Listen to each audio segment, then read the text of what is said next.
At 13:47, the sky over Tokmak is empty until a radar screen blinks alive with 7 faint ghosts, small, slow, identical.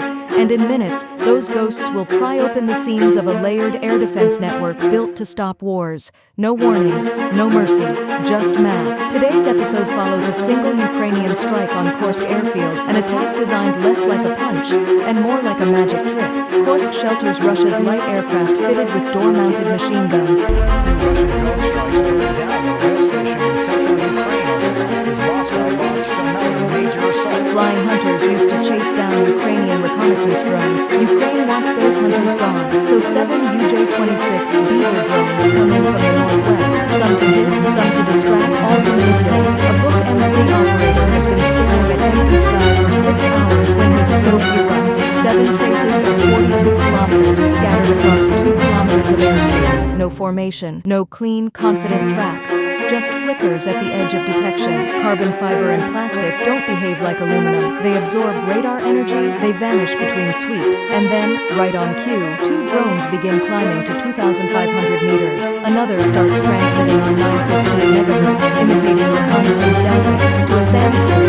Emissions mean value, recon platforms, command nodes, priorities. Ukraine has weaponized that instinct, make the decoys look important, so the real threats stay quiet. The operator runs the numbers. 7 targets, 6 missiles ready, 12 minutes to reload if he empties the rails. Doctrine says, engage the obvious threats first, so he does. He selects 3, the 2 climbers and the emitter, and fires. 3 missiles ignite together, ripping into thin air where range stretches and mistakes get expensive. 42 seconds to impact. 13:48, first detonation, perfect. 8 seconds later, another perfect intercept. On his screen, it looks like control. In reality, he has just spent premium missiles on drones carrying extra fuel, not warheads. Then the 3rd missile closes, and 3 drones suddenly bunch within 50 meters. On radar, their returns merge into one fat target, stronger than any single blip. The seeker homes on the brightest point, the empty space between them. The missile bursts in the middle, shaking the sky, destroying nothing. Instantly, the survivors scatter, wide, disciplined, eerily synchronized,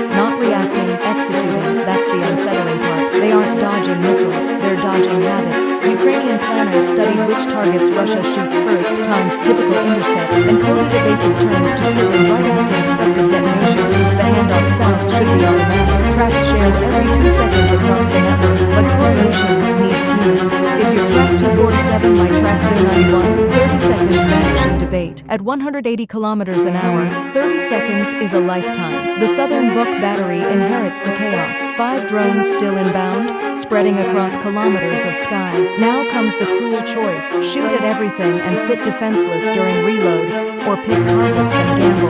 The Buk illuminator works like a spotlight. It can paint only one place at a time sharing between targets and half-second slices. Every slice creates a blind moment. Blind moments add up. 3 missiles launch at the flanks and the center. 1 decoy dies in a bright gleam of fuel.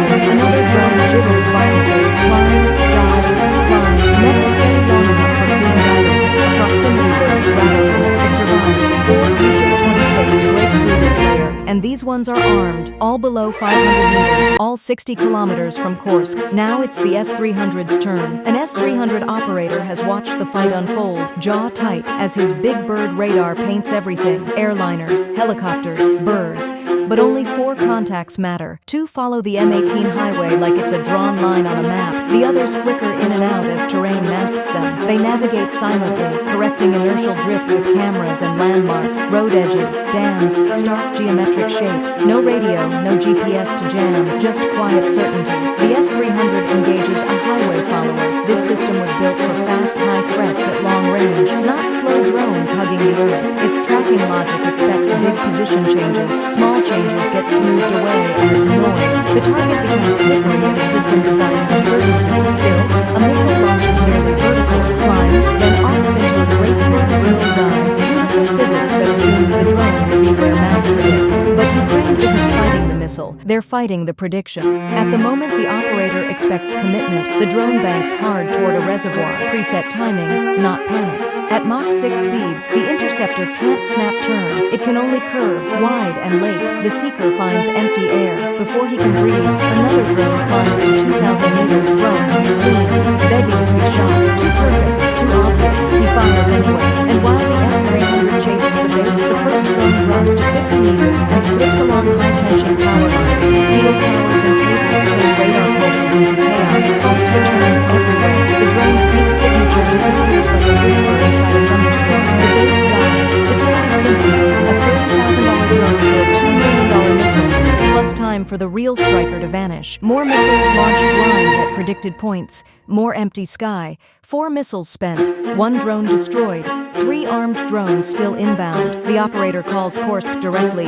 3 contacts. Low altitude. Your sector in 6 minutes. Ammunition expended. Corsk is rear area. It's supposed to be safe. So on the ground, there's only 1 soldier with 1 igla. 13:55. Siren. Boots on concrete. He drags the launcher from a guard shack and scans the haze. He hears them first. Not jet thunder. Not rotor thump. Something like a lawnmower. Floating. Directionless. A black cross appears.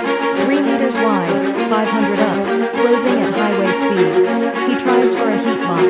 The igla was designed for hot jet exhaust against cold sky. This engine is cooler. Its prop mixing exhaust into the air.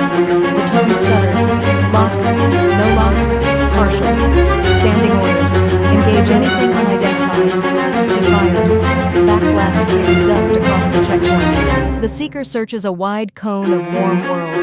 Runway, buildings, vehicles, sunlit ground. The missile passes below and self-destructs in a gray puff. And then 3 more dots appear behind the first, splitting into different angles. Multiple vectors mean 1 defender must choose, while the others keep coming.